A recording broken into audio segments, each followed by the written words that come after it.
Sahabat Kompas.com, pada 12 Mei 1998 atau bertepatan dengan 24 tahun yang lalu, demonstrasi besar-besaran menentang pemerintahan Orde Baru terjadi.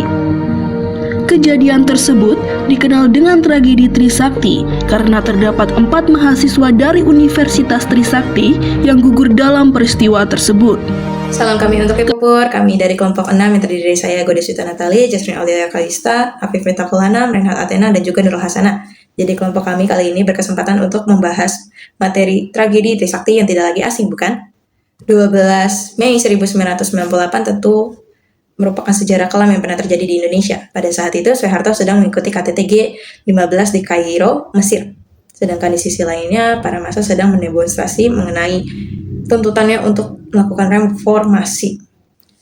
Reformasi ini tentunya terdapat 4 poin penting, yaitu pembubaran Orde Baru dan juga Golkar, menghapuskan difungsi ABRI, hapuskan KKN, dan juga menegakkan supremasi hukum, HAM, dan juga demokrasi karena negara kita adalah negara yang berbasis hukum Pancasila. Dan di yang saat bersamaan kita mengalami sebuah duka, yaitu kehilangan 4 mahasiswa Trisakti, yakni Elang Mulia Lesmana, Heri Hertanto, Hafidin Royan, Hedriawansi. Yang kala itu juga ikut menyuarakan pendapatnya sebagai rakyat yang dibatasi oleh para penguasa militer karena pemberlakuannya dewi fungsi ABRI. Mendengar korban yang ada pada tanggal 13 Mei 1998, para massa yang bukan merupakan mahasiswa Trisakti pun menjadi tidak terkendali. Mereka mulai merusak serta membakar kendaraan dan juga pom bensin di Jalan Kiai Tapa, Jakarta Barat. Hal ini bukan dilakukan tanpa semata-mata karena kerusuhan yang menjalar tersebut merupakan upaya agar nampak di depan orang-orang yang berkuasa sebagai bentuk pembelaannya. Nah, kerusuhan ini akhirnya menjalar ke banyak tempat di ibu kota, terutama korbannya yang paling besar didominasi oleh keturunan Tionghoa seperti asetnya, lalu dijarahnya, serta kasus pelecehan yang terjadi terhadap wanita keturunan Tionghoa. Hal ini tentu semakin memecah belah masyarakat kala itu, entah karena ketakutan, keinginan untuk melakukan reformasi, tapi ia dibungkam. Akan tetapi, semakin maraknya demonstrasi yang dilakukan, 18 Mei 1998, ribuan mahasiswa akhirnya berkumpul di gedung DPR dan juga MPR, yang dicegat oleh para angkatan militer yang memiliki senjata lengkap. Padahal kala itu, para mahasiswa ingin pengusutan penembakan 4 mahasiswa Trisakti, sekaligus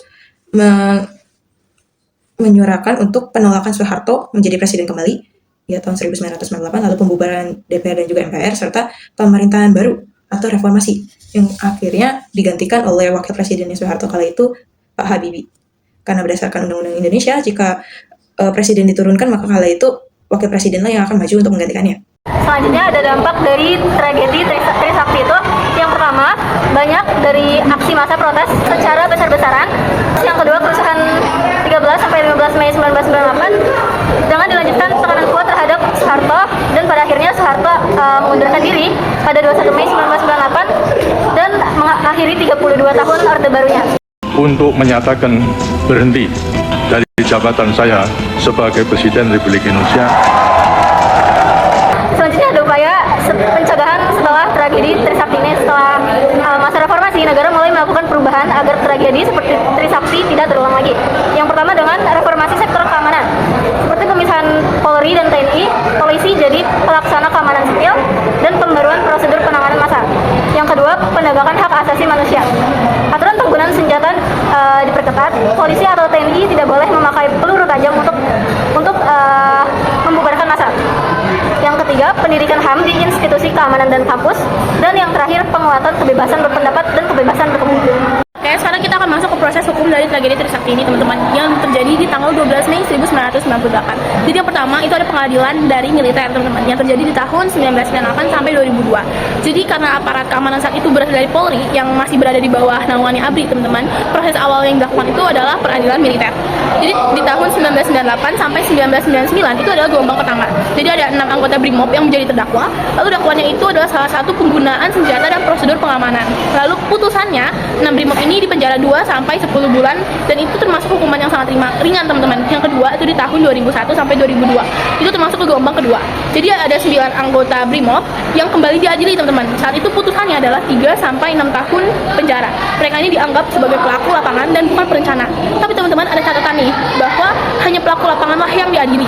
Jadi nggak ada nih perwira tinggi, komandan atau pengambil keputusan yang strategis yang tersentuh oleh hukum. Lalu yang kedua ada penyelidikan dari Komnas HAM. Itu di tahun 2002. Komnas HAM ini membentuk KPP HAM Trisakti Semanggi 1 sampai Semanggi 2 teman-teman. Hasilnya adalah menyatakan ada dugaan kuat kalau kasus ini termasuk pelanggaran HAM yang berat teman-teman. Dan ini menemukan indikasi keterlibatan sekitar 50 perwira TNI atau Polri.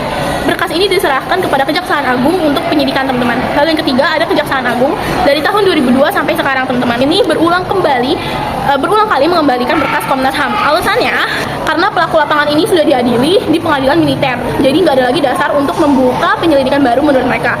Ini membuat proses hukum berhenti total di tahap penyidikan. Lalu yang keempat ada DPR dari tahun 2001. Inilah yang menjadi penghalang terbesarnya teman-teman. Jadi DPR ini melalui pansus atau panitia khusus menyimpulkan kalau tidak ditemukannya pelanggaran HAM berat. Karena itu tidak perlu lagi membentuk pengadilan HAM teman-teman. Padahal ya untuk kasus yang terjadi sebelum di tahun 2000 ini, pengadilan HAM ini hanya bisa dibentuk jika DPR setuju. Namun karena DPR ini menolak, proses hukum ini menjadi macet secara politik. Jadi kesimpulannya adalah kasus saat ini di tragedi Trisakti ini nyatanya tidak ada penyelidikan lanjutan dan tidak ada pengadilan HAM dan juga tidak ada perwira tinggi atau pengambil keputusan yang pernah dihukum. Jadi secara hukum kasus ini belum tuntas teman-teman. Kenapa tragedi Trisakti termasuk pelanggaran HAM? Karena memenuhi kriteria. Yang pertama itu hak untuk hidup dirampas, 4 mahasiswa tewas dalam kondisi tidak menyerang aparat. Yang kedua, aparat negara memakai kekuatan mematikan terhadap warga sipil tak bersenjata. Yang ketiga, terjadi dalam situasi damai bukan perang. Yang keempat, ada unsur pembiaran karena negara tidak mengusut tuntas pelakunya. Pelanggaran HAM berat menuntut pengungkapan kebenaran, pengadilan, pemulihan korban, jaminan agar tidak berulang. Pasalnya UU nomor 39 tahun 1999 tentang HAM. Yang kedua UU nomor 26 tahun 2000 tentang pengadilan HAM.